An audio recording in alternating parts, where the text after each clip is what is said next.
I've been told that it is not very healthy to eat standing and quickly and in a rush. So I'm taking this Saturday afternoon, 1:45 p.m. local time in Berlin,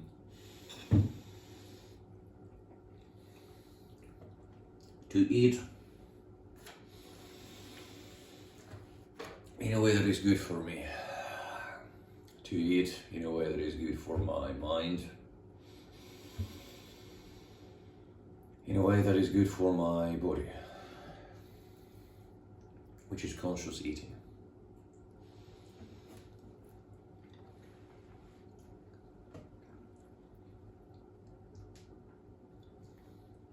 Like,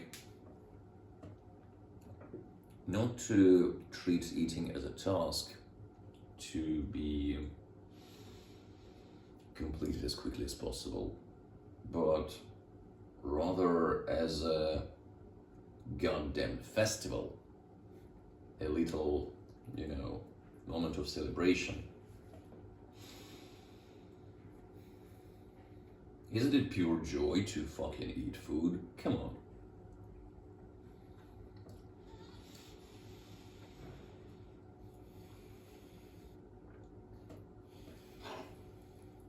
So, of course, it's funny to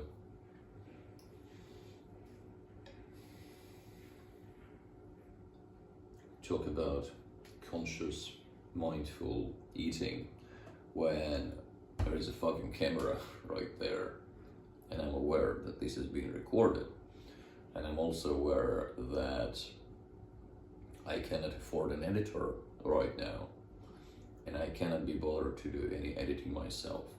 So for the time being, for, let's say, simplicity's sake, I'm just publishing things unedited. And so all of this, whatever happens, whatever the embarrassment, I treat this as like live show. I treat this as like theater, in a way. And this is the theater of like a dude who consistently, for days, weeks, months, years, the dude fails to take basic care of himself.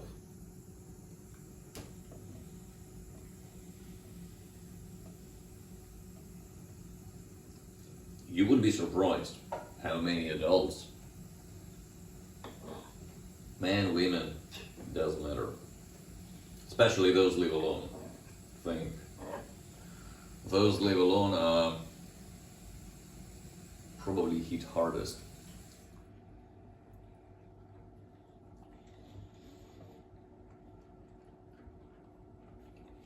Having to organize the fucking logistics of your food. Man. Fucking nightmare.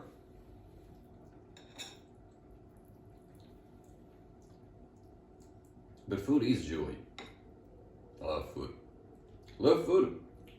Can't do anything with it. Love food. Can't live without it.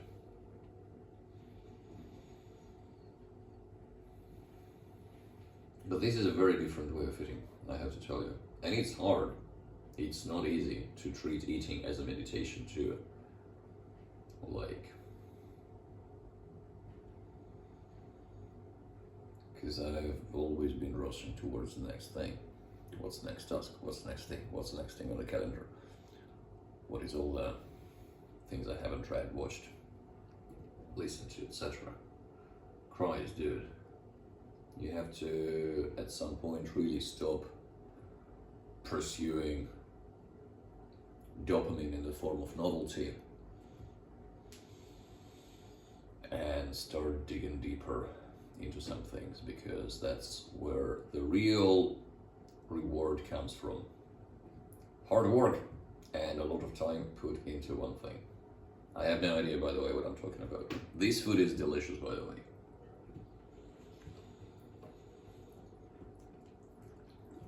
It is a improvisation based off Turkish lentil soup mercimek çorba. But I'm not gonna get into gastronomical details yet because there are other things that are kind of flying on my mind, on the radar.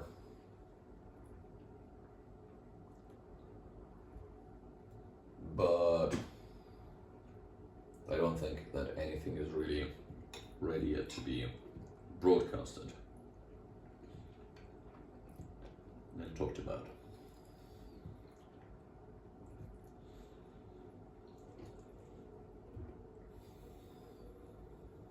Just sitting like this, eating without any dopamine, any music, any YouTube, any conversation. And focus on the chewing and the eating, man, not like fucking, oh, let me quickly get this over with. I think that what I'm describing is a feeling universally recognizable by anyone who has a phone, and tragically,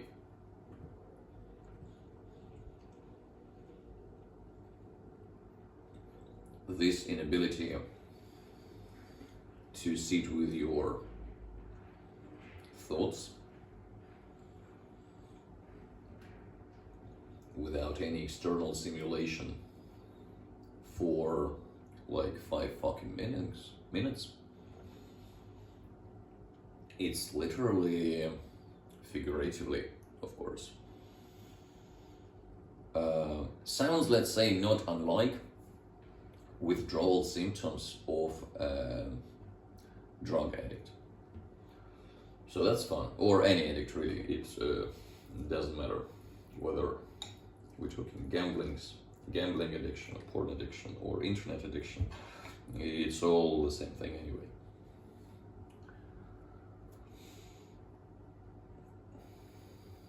How did we end up here?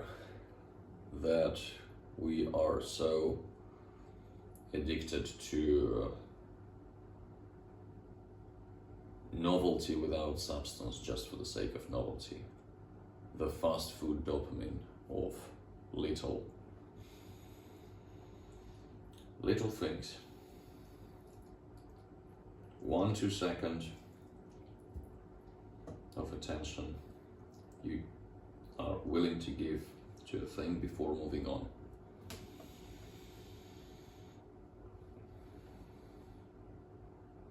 Be careful what you scroll for.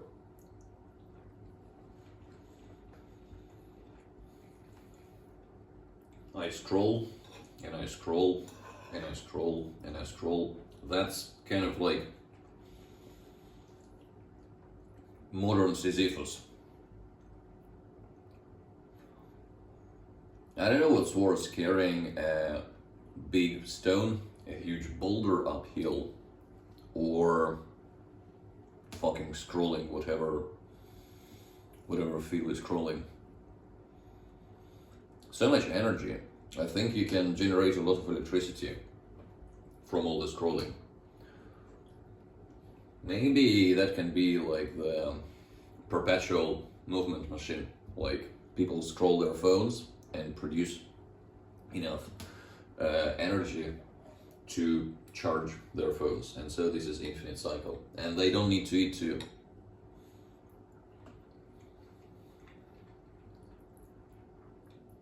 I should have been doing this all winter,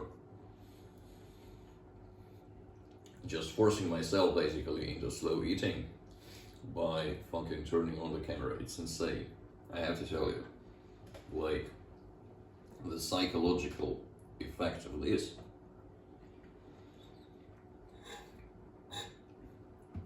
Like, this video started as a joke that I wanted to send to a friend, because a close friend told me that, hey, I noticed that you're eating when standing, and that's like not good for your health. I'm like, yeah, thank you, you're right. So I just wanted to make a joke, and sent her this, but then it suddenly spiraled into another 3-hour long form videos. God damn it, man. I wish we would rather be sitting in a pub. I wish we would not be doing this, whatever the fuck this is.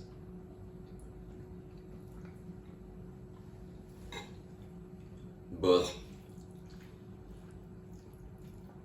there is some reason, many different reasons, why I choose to record a video in my kitchen while having late breakfast, while you choose to be on your phone in your bedroom, I suppose, and watch this.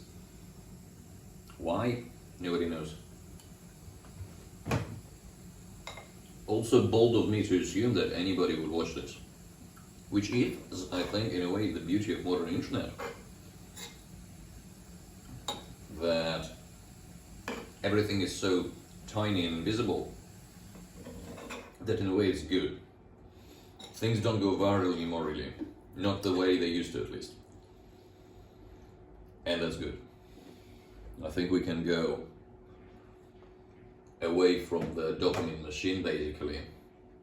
Because what I want to say kind of for the past several days, but I cannot quite find words for that, is that all the metrics don't matter. I don't care about number of views, number of likes, number of reshares. I don't care. The only thing I care about is hearing something back from people. A few words, a sentence, 2 sentences, whatever. You know, some kind of response. The best thing is what happens. I write something, and then someone DMs me like, oh, like, this is really important because here is what happened to me. And then we have a conversation. And basically it's the number of conversation that is the only important metric, as well as their quality. And I'm not talking about fucking sales conversations, I'm talking about human conversations. So it would be nice, you know, to have a place to put your writing out where there won't be any likes, and people just like write me back like, hey, oh wait, I think I invented an email. Oh god, oh yeah. Like me writing something and there is no likes and people can contact me and nothing else. Yeah, that's literally an email, not Substack, because there are likes on Substack, and I'm completely about that, kind of, still, but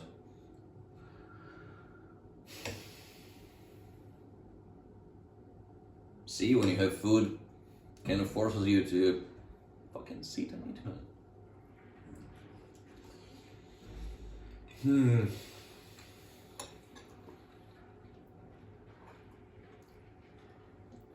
This is incredibly private and personal and stupid, and I don't really know why I chose to go down this path of exposure therapy, because honestly, recording yourself fucking eating is very intimate on its own when you combine that with my fucking blabbering. I don't know, man. I don't know. This is weird. This is weird. And you never know if you are slowly losing your mind, or if it's just that like your heart softened up, your heart softened up a little bit, and you like, okay, I can actually allow myself that level of vulnerability, I guess, or just acceptance. Like, the question I'm beginning to approach these things with is like, what will I lose if I put this thing out? And in most cases the answer is nothing really. It's all just an experiment. It's just all an experiment. Like, I think that my thoughts that I say in the kitchen, nobody really cares about that. But then I write something lazily and quickly in 15 minutes, and boom, that resonates with someone. And that means a lot. So maybe this will resonate with someone. How the fuck am I supposed to know?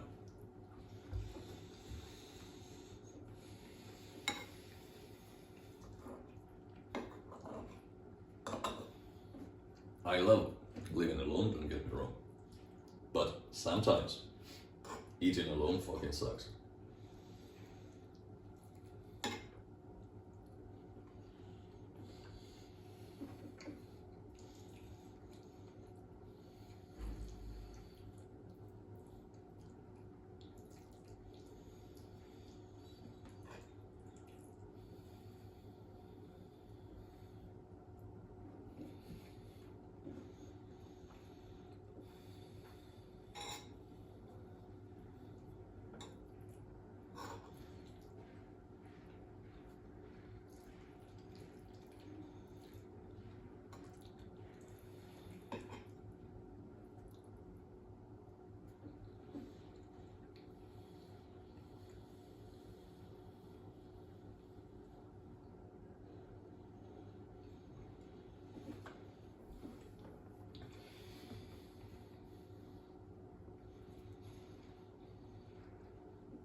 If I really post this on YouTube in public, this would be insane.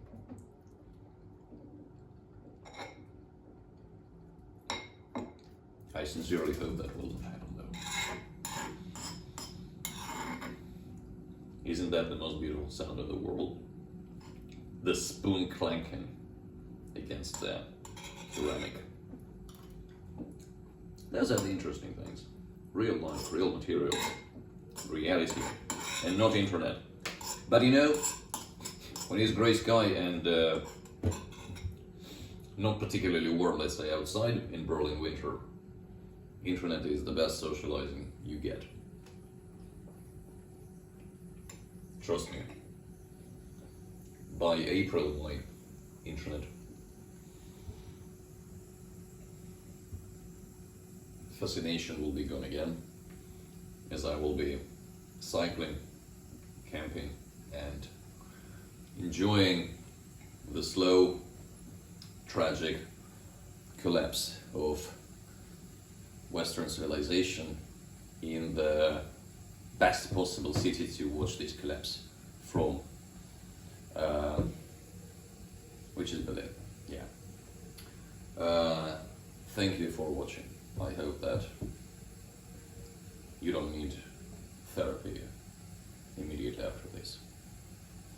Good night. Guys, we're done. Done. Can we stop now?